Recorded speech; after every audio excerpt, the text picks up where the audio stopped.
வணக்கம். உள்ளூராட்சி மன்ற தேர்தலில் எவ்வாறு வெற்றி பெறுவது என்ற சிக்கல் நிலைக்கு மத்தியில் தற்போது தேர்தல் முடிவுகள் வெளியாகி இருக்கக்கூடிய நிலையில் உள்ளூர் அதிகாரங்களை எவ்வாறு பரிமாறுவது என்பது தொடர்பில் அரசியல் வட்டாரங்களில் பேசு பொருளாக மாறியிருக்கின்றது. இந்த பின்புலத்தில் நமது டிவியின் பிரதான செய்திகளோடு உங்களோடு இணைந்து கொள்ளும் நான் ராசலிங்கம் ரவிரகு.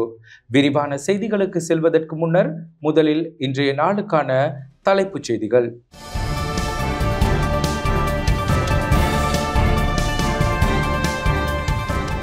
தேசிய மக்கள் சக்தி 266 உள்ளூராட்சி மன்றங்களில் முன்னிலை.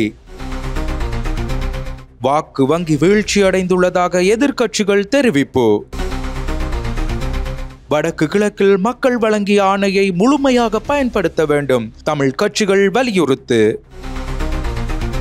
கைது செய்யப்படுவதை தவிர்த்து வந்த பிரசன்ன ரணவீர விளக்கமறியலில். ஆபரேஷன் சிந்தூர், இந்தியாவின் இராணுவ நடவடிக்கை தீவிரம். முதலில் உள்நாட்டுச் செய்திகள்.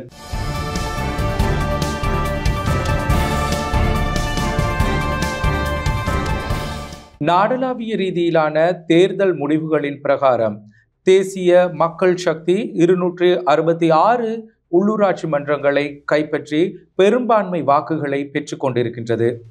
தேர்தல் முடிவுகளின் பின்னர் ஆளும் மற்றும் எதிர்க்கட்சி அரசியல் பிரமுகர்கள் பல்வேறு விமர்சனங்களை முன்வைத்து வருகின்றனர்.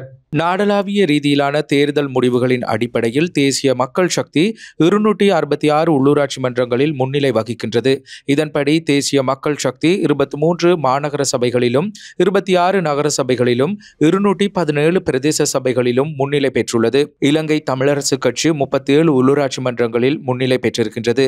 அதற்கமைய இலங்கை தமிழரசு கட்சி 3 மாநகர சபைகளிலும் 1 நகர சபையிலும் 33 பிரதேச சபைகளிலும் முன்னிலை வகிக்கின்றது.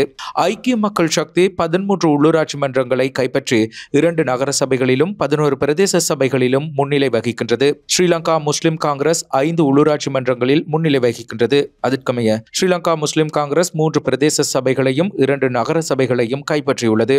அகில இலங்கை தமிழ் காங்கிரஸ் 3 உள்ளூராட்சி மன்றங்களை கைப்பற்றியிருக்கின்றது. இதனிடையே அகில இலங்கை மக்கள் காங்கிரஸ் 3 உள்ளூராட்சி மன்றங்களில் முன்னிலை வகிக்கின்றது.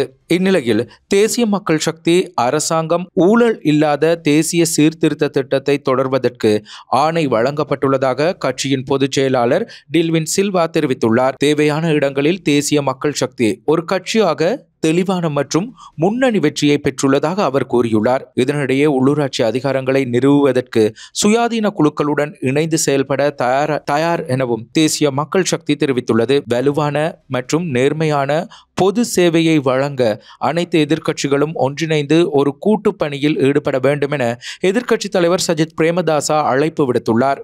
உண்மையுள்ள நிர்வாகத்திற்கான பொதுமக்களின் கோரிக்கைக்கு பதிலளிக்கும் விதமாக இந்த முயற்சியை வழிநடத்த ஐக்கிய மக்கள் சக்தி தயாராக உள்ளதாகவும் அவர் கூறியுள்ளார். ஜனநாயகத்தை வலுப்படுத்தவும் கூட்டு நடவடிக்கை மூலம் பயனுள்ள கொள்கைகளை வழங்கவும் ஒரு ஐக்கிய முன்னணியை வழிநடத்தும் பொறுப்புக்கு தமது கட்சி தயாராக உள்ளது என்றும் சஜித் பிரேமதாசா சுட்டிக்காட்டியுள்ளார். இதேவேளை பெற்றுக்கொண்ட வெற்றி எங்களை நாங்களே ஆள்வதற்காக மக்கள் தமக்கு தந்த ஆணை என முன்னாள் பாராளுமன்ற உறுப்பினரும் தமிழ் தேசிய பேரவையின் வல்வெட்டித்துறை நகரசபையின் முதன்மை வேட்பாளருமான MK சிவாஜிலிங்கம் தெரிவித்துள்ளார். வல்வெட்டித்துறை நகரசபையில் 9 வட்டாரங்களில் 7 வட்டாரங்களை சைக்கிள் சின்னத்தில் போட்டியிட்ட தமிழ் தேசிய பேரவை வெற்றி பெற்றது. வெறுமனே சபைகளின் ஆட்சி அமைப்பதற்காக மாத்திரமல்லாது இன பிரச்சினைக்கான தீர்வு விடயத்தில் பொது உடன்பாட்டுக்கு வரும் வகையில் ஏனைய தமிழ் கட்சிகள் அனைத்தோடும் இணைந்து செயற்படுவோம் எனவும் அவர் கூறியுள்ளார். இதேவேளை உள்ளூராட்சி மன்ற தேர்தல் முடிவுகள் தேசிய மக்கள் சக்தி அரசாங்கத்தின் வாக்கு வங்கியில் ஏற்பட்டிருக்கும் சரிவை காட்டுவதாக ஐக்கிய மக்கள் சக்தியின் பாராளுமன்ற உறுப்பினர் அர்ஷடி சில்வா தெரிவித்துள்ளார். அவரது உத்தியோகபூர்வ ஃபேஸ்புக் தளத்தில் பதிவொன்றை இட்டு இதனை கூறியுள்ளார். வாக்கு வங்கியில் ஏற்பட்ட வீழ்ச்சி அரசாங்கத்தின் பலவீனத்தை காட்டுவதாகவும் அவர் கூறியுள்ளார். இதேவேளை ஐக்கிய மக்கள் சக்தியின் வாக்கு வங்கி அதிகரித்து வருவதாக தெரிவித்த அர்ஷடி சில்வா இந்த அதிகரிப்பு போதுமானதாக இல்லை எனவும் சுட்டிக்காட்டியுள்ளார். இருப்பினும் இந்த உந்துதல் ஒரு புதிய ஆரம்பத்தை வெளிப்படுத்துகிறது எனவும் அவர் நம்பிக்கை வெளியிட்டுள்ளார்.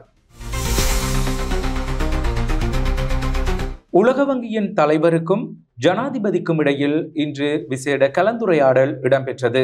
2 தசாப்தங்களின் பின்னர் நாட்டிற்கு உலக வங்கியின் தலைவர் ஒருவர் விஜயம் மேற்கொண்டுள்ளார். நாட்டிற்கு வருகை தந்துள்ள உலக வங்கியின் தலைவர் அஜய் பங்காவை ஜனாதிபதி அனுரகுமார திசாநாயக்க இன்று சந்தித்துள்ளார்.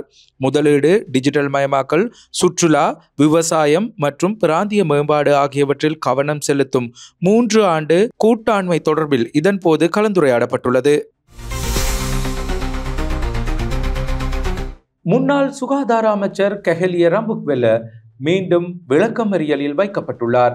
முன்னாள் சுகாதார அமைச்சர் கெஹலிய ரம்புக்வெல்ல லஞ்ச ஊழல் விசாரணை ஆணைக்குழுவினால் இன்று காலை கைது செய்யப்பட்டார். கைது செய்யப்பட்ட முன்னாள் சுகாதார அமைச்சர் கொழும்பு பிரதம நீதவான் நீதிமன்றத்தில் ஆஜர்படுத்தப்பட்டார். இதன்போது எதிர்வரும் 20ஆம் தேதி வரை அவரை விளக்கமறியலில் வைக்குமாறு உத்தரவிடப்பட்டுள்ளது.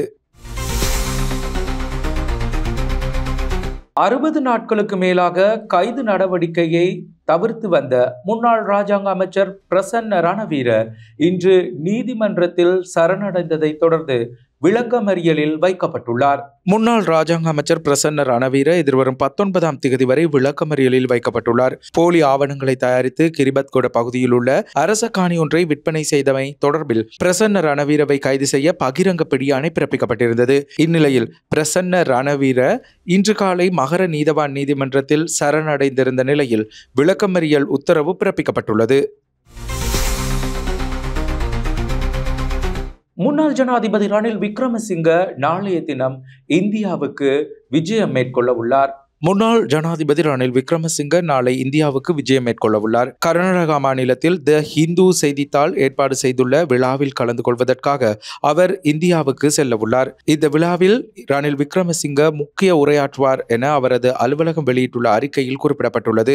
இந்நிகழ்வில் பல அரசியல்வாதிகள், தொழிலதிபர்கள், விளையாட்டு வீரர்கள் மற்றும் கலைஞர்கள் பங்கேற்பார்கள் எனவும் எதிர்பார்க்கப்படுகிறது. போலீசார் என கூறி அடையாளம் தெரியாத சிலரால் தாம் தொடர்ந்து அச்சுறுத்தப்படுவதாக முல்லைத்தீவில் இருக்கக்கூடிய இளம் பெண் ஒருவர் அம்பலப்படுத்தி இருக்கின்றார். என் பேர் சந்தியா, நான் முல்லைத்தீவில் இருக்கிறேன். போன மாதம் 14ஆம் தேதி வெளிநாட்டு நபரோட தூண்டுதலால் இங்கே நான் கடத்தப்பட்டேன். 14ஆம் தேதி போன மாதம். அது சம்பந்தமான கேஸ் நீதிமன்றத்தில் நடந்து கொண்டிருக்குது. அந்த கேஸ் நடந்து கொண்டிருக்குது. ஆனால் எங்களுக்கு சிஐடி போலீஸ் பிராஞ்சிலிருந்து வாரம், ஸ்பெஷல் பிராஞ்சிலிருந்து வாரம் வந்துட்டு வீட்டை நாங்கள் இல்லாத டைம் பிள்ளைகளை அச்சுறுத்துற மாதிரி கதைக்கணும். மற்றது நாங்கள் இந்த கேஸ் சம்பந்தமாக பாதிக்கப்பட்ட நபர் தான் நான். ஆனால் அவையில் இந்த விசாரணை எப்படின்னா, நீங்கள் ஒரு முன்னாள் போராளி, நீங்கள் இந்த காலகட்ட பகுதிகளில் போராட்டத்தில் இப்போ இணைஞ்ச நீங்கள், எத்தனையாம் ஆண்டு காலப்பகுதியில் நீங்கள் பயிற்சி எடுக்கப்பட்ட நீங்கள், தகட்டு இலக்கத்திலிருந்து காயப்பட்ட டீட்டெயில் வரைக்கும் அவை கேட்கணும். அவை சம்மந்தப்பட்டு கேட்குற அத்தனை விஷயங்களும் எங்களை கேஸ் சம்மந்தமாக கேட்கல. அவை எங்களோட பின்னணி என்னன்றதை தான் பார்க்கணுமே தவிர எங்களோட கேஸ் சம்மந்தமான எந்த விதமான தகவலும் அவை கேட்கல.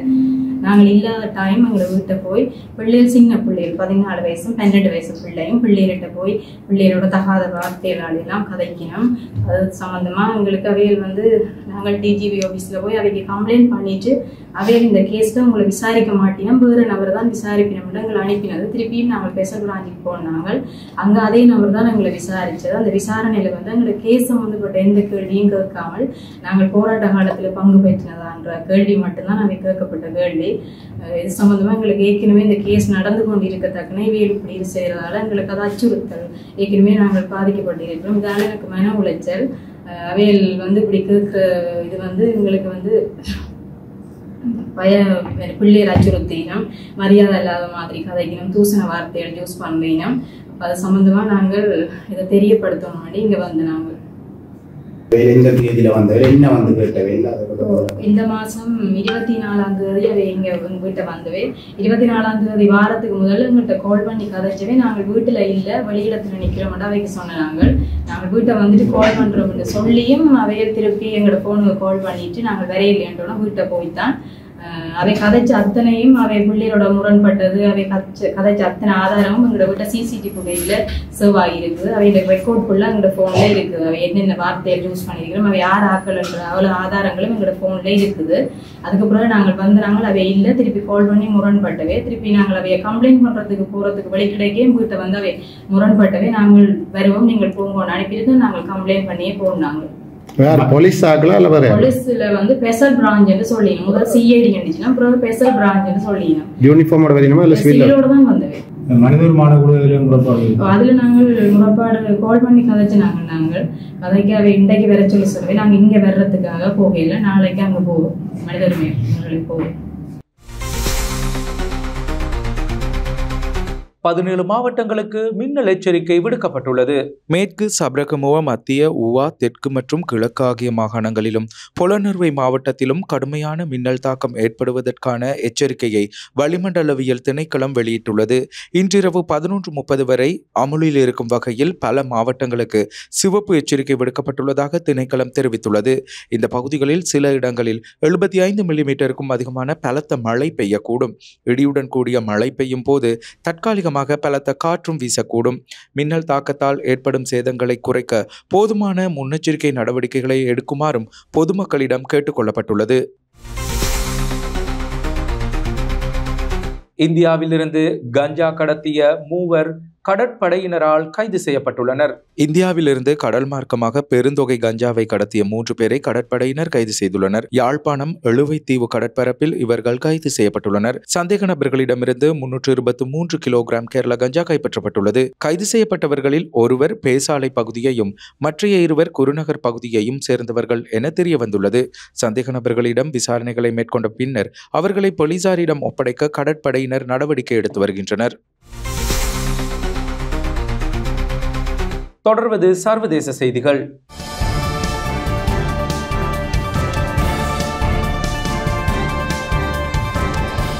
ஆபரேஷன் சிந்தூர். இந்தியா மற்றும் பாகிஸ்தானுக்கு இடையில் போர் நிலை ஏற்பட்டிருக்கின்றது. பதற்றமான ஒரு நிலைக்கு மத்தியில் சர்வதேசத்தின் பார்வை இந்தியா மற்றும் பாகிஸ்தான் ஆகிய நாடுகளின் மீது திணிக்கப்பட்டிருக்கின்றது. இந்த நிலையில் சிந்தூர் ஆபரேஷன் தொடர்பில் நமது டிவி கொண்டு வரும் விசேட தொகுப்பு அடுத்து. ஆபரேஷன் சிந்தூர் இந்திய இராணுவத்தினால் தற்போது முடக்கிவிடப்பட்டிருக்கக்கூடிய ஒரு நடவடிக்கையாக காணப்படுகின்றது. இந்த இராணுவ நடவடிக்கையினூடாக நேற்றிரவு பாகிஸ்தான் மீது ஏவுகணை தாக்குதல்கள் நடாத்தப்பட்டிருக்கின்றது. இந்த தாக்குதல்களில் 2 சிறார்கள் உள்ளிட்ட 7 பேர் கொல்லப்பட்டிருக்கின்றனர். கடந்த மாதம் காஷ்மீரின் பகல்காம் பள்ளத்தாக்கில் நடாத்தப்பட்ட பயங்கரவாத தாக்குதலினை தொடர்ந்து இந்தியா மற்றும் பாகிஸ்தானுக்கு இடையில் முறுகல் நிலை ஏற்பட்டது. அதனை தொடர்ந்து பாகிஸ்தான் பயங்கரவாதிகளை இலக்கு வைத்து இந்தியா தனது இராணுவ நடவடிக்கைகளை ஆரம்பித்திருக்கின்றது. அதன் முதற்கட்டமாக ஆபரேஷன் சிந்தூர் செயற்பாடு தற்போது அமுல்படுத்தப்பட்டிருக்கின்றது. குறிப்பாக இந்த பதற்ற நிலையினை தொடர்ந்து இந்த பயங்கரவாத தாக்குதலினை தொடர்ந்து பாகிஸ்தான் மற்றும் இந்தியாவுக்கு இடையில் பெரும் பதற்ற நிலை ஏற்பட்டிருக்கின்றது. போர் மூலம் சூழல் காணப்படும் என ஏற்கனவே எதிர்வு கூறப்பட்டது. இந்நிலையில் சர்வதேசத்தின் கவனம் இந்த 2 நாடுகளின் பக்கமும் திரும்பி இருக்கின்றது. இந்த பின்புலத்தில் பாகிஸ்தானின் பயங்கரவாதிகள் தங்கியிருக்கக்கூடிய இடங்கள் என இலக்கு வைக்கப்படக்கூடிய பாகிஸ்தான் மற்றும் பாகிஸ்தானின் கட்டுப்பாட்டு பகுதியான காஷ்மீர் பகுதிகளில் நேற்றிரவு ஏவுகணை தாக்குதல் நடத்தப்பட்டிருக்கின்றது. இதனை இந்திய பாதுகாப்பு அமைச்சு உத்தியோகபூர்வமாகவும் அறிவித்திருக்கின்றது. இந்த தாக்குதலினூடாக பயங்கரவாதிகள் மாத்திரமே இலக்கு வைக்கப்படுவதாக இந்திய பாதுகாப்பு அமைச்சர் அறிவித்திருக்கின்றார். ஏனைய அப்பாவிகள் மீது ஒருபோதும் தமது இராணுவம் தாக்குதல்களை மேற்கொள்ளாது எனவும் இந்திய பாதுகாப்பு துறை தெரிவித்திருக்கின்றது. இந்த பின்புலத்தில் இந்திய வான்பரப்பில் பாகிஸ்தானின் விமானங்களும் பாகிஸ்தானின் வான்பரப்பில் இந்திய விமானங்களும் பறப்பதற்கு ஏற்கனவே தடை விதிக்கப்பட்டிருக்கின்றது. ஆகவே எதிர்வரும் சில தினங்களில் இந்தியாவின் சர்வகட்சி கூட்டம் நடைபெற இருப்பதாக தெரிவிக்கப்பட்டிருக்கின்றது. இதற்கான அனைத்து ஏற்பாடுகளும் பூர்த்தி செய்யப்பட்டிருப்பதாகவும் கூறப்பட்டிருக்கின்றது.